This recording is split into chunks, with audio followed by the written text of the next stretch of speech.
Thursday, June 21st is National Indigenous Peoples Day. Indigenous Peoples Day is a holiday that celebrates people of America.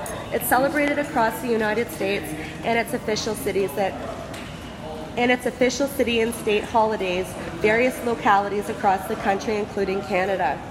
Indigenous people and human rights groups say that a new United Nations human rights record should have been a wake-up call in Canada and United Nations Human Rights Committee, which regularly reviews which states are living up to their obligations and in their binding international covenant on civil, political rights, to more than a dozen recommendations for fundamental changes in Canada, and policies reflect to fair treatment on Indigenous, Inuit, Métis people. Then we ask ourselves, why Attawapiskat? Why haven't these people who have found this land been treated in such a way? We have a huge gap in our fundamental governments. In these areas, the federal government and change need to stop making excuses, sit down with the Indigenous, women and children affected families to ensure long overdue inquiry can happen. These people are overdue.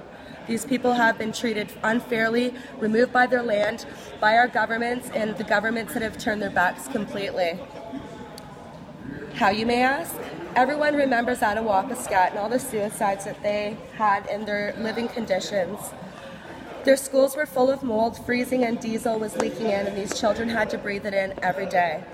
Not to mention all the suicides from the small Indigenous community. The others in Canada. Sunday, April 10th was the day everything happened in Attawapiskat. These communities' hospital, it holds about 15 beds. The doctors, they only fly in 4 days out of the week, 3 weeks out of the month, and every weekend there's only 2 nurses on duty. There is no mental health nurse regularly because of the lack of housing on the reserve. Indigenous people have had many doors turned on them while definitely in need of change. They have had governments steal their land, disregard their rights, and developmental of roads, waterways, railways, and negotiation of free trade agreements of drafting all national legislations that impacted their lives.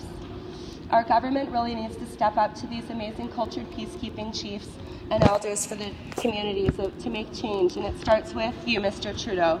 We really want to see a change in everything that has happened in our country. We love all these Indigenous people, and we really, really believe in change. Discrimination and social, ethnic things have really happened over the years, and we really want to better of humankind. Thank you.